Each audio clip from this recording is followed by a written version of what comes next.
Hey y'all, so I have twin sister-in-laws who are from Guam.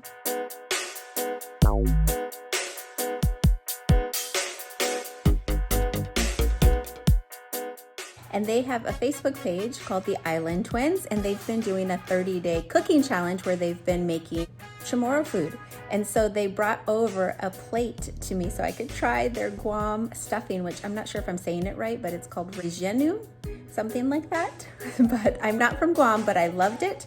And I normally eat keto, and so I thought I would attempt to make a keto version. Of course, it's not gonna have the raisins in it, and it won't have the pineapple juice because that's too sweet for keto eating, but I'll show you how we're gonna do it.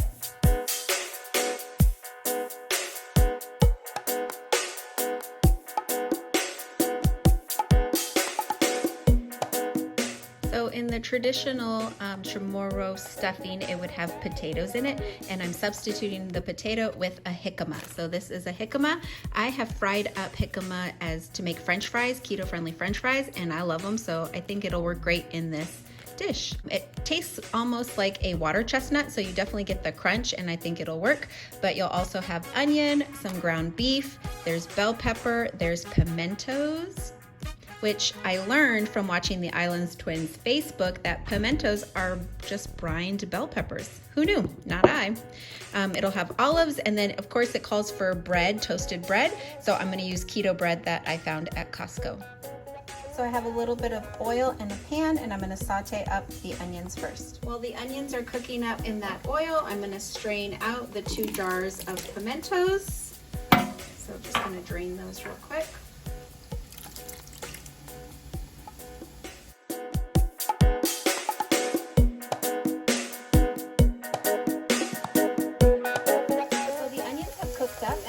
Dump them in this larger pot. It's going to be kind of my mixing pot as everything cooks down, and I'm going to put the ground beef in next to cook up. So I'm using that same onion pan and just cooking up the ground beef.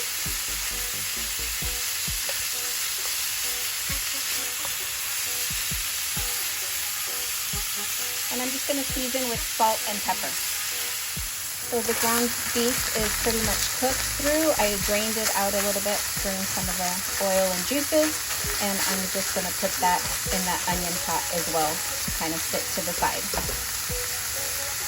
For the jicama, I chopped off both the bottom and the top so it'll lay flat, and then I'm just gonna peel off this outer layer of skin, and it'll take me a bit to do that.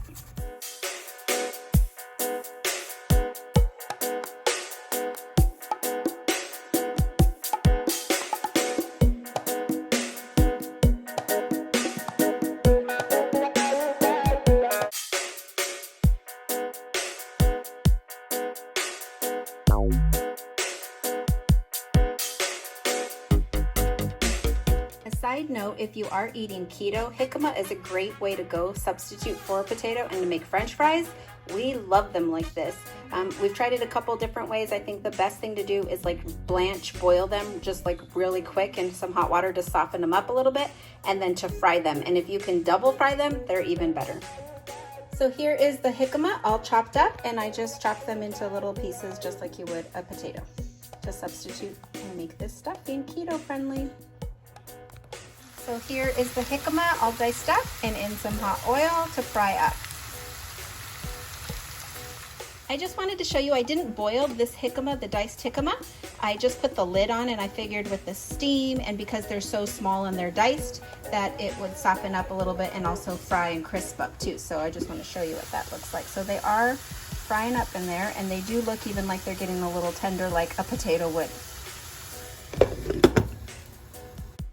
So I have 4 stalks of celery diced right here. I forgot, that's not in my ingredient picture, but when I went back and watched their video just to double check I was making it correctly, I forgot it had celery in there. So there's 4 stalks.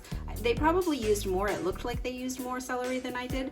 I'm not using the cookbook for direction. My husband also is not a big fan of celery. He finds it overpowering, even like in our Thanksgiving stuffing, so I tend to go a little light on celery.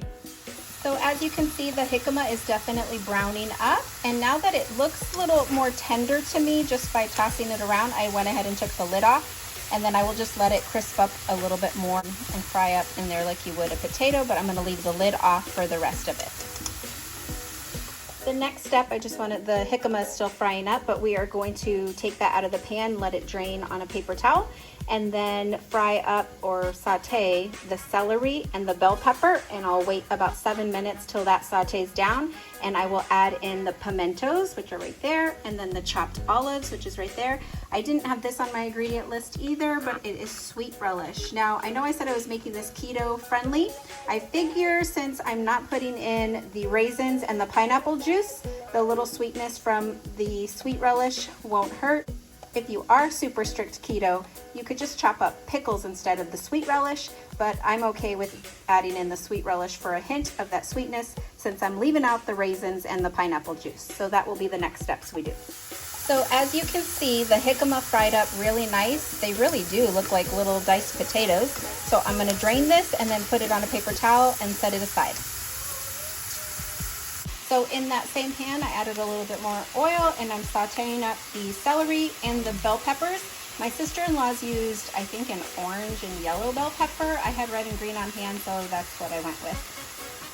So the celery and bell peppers have sauteed for 7 minutes. I threw in a little pad of butter, and then I'm throwing in the pimentos, throwing in the olives, the chopped olives, and this is a can that is, let me see, 4.25 ounces.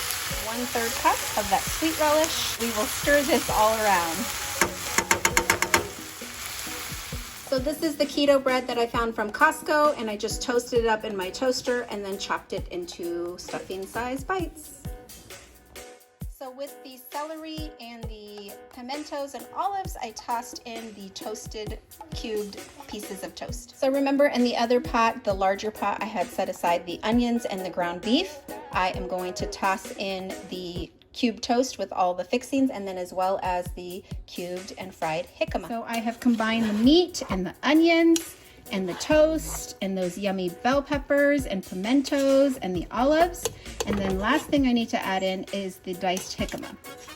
Now that I stirred that in, I added the fried jicama right there on top and just gonna combine all of this yummy goodness. It smells delicious, it looks delicious, and then I will season it some more. I'm gonna taste test it, season it with a little bit of salt and pepper to taste, and then put it in a baking dish to go in the oven for just a few. Here is the Chamorro stuffing, and I believe it's called Riyenu, but I'm not sure that I'm saying that correctly. But it looks delicious. It looks like stuffing. I'm gonna put it in the oven for just a little bit to toast up those breadcrumbs that are on top. Not breadcrumbs, but toasted keto bread. And this is keto friendly because I left out the raisins and left out the sweet pineapple juice. So here is the Chamorro stuffing, Riyenu, I think I'm saying it correctly, I don't know, right out of the oven, and we're gonna all do a little taste test. So we taste tested the Chamorro stuffing, Riyenu, and we loved it. My son Mateo here taste tested. What'd you think? I think it was really good. I think that you don't even really notice the raisins missing. Of course, a pop of that sweet raisin would be a great addition, but I think it just tastes like stuffing. I've made cauliflower stuffing before on my blog, and it's keto friendly stuffing, but if you're not a big fan of cauliflower, this is an excellent way to go to make keto stuffing for upcoming Thanksgiving, or just as a side dish to make, you know, chicken or anything else more filling. It has ground beef and all those pretty veggies. She did use a yellow bell pepper in her, my sister-in-law Emily. Go give them a follow at the Island Twins on their Facebook and on their social media pages, and you can watch them. She actually made this dish with her daughter, and so go check it out and you can follow the recipe. Again, I didn't follow recipe, so to speak, out of the book. It probably comes from my mom, how she taught me how to cook, where you just add in and taste test and do what you think, a little bit of this, a little bit of that. It came out delicious, I think. So I'll have to give the Island Twin girls a sample and see what they think. My sister-in-laws sent over a sampling of their Chamorro Riyenu, and so I'm returning their plates back to them with a keto-friendly taste tester.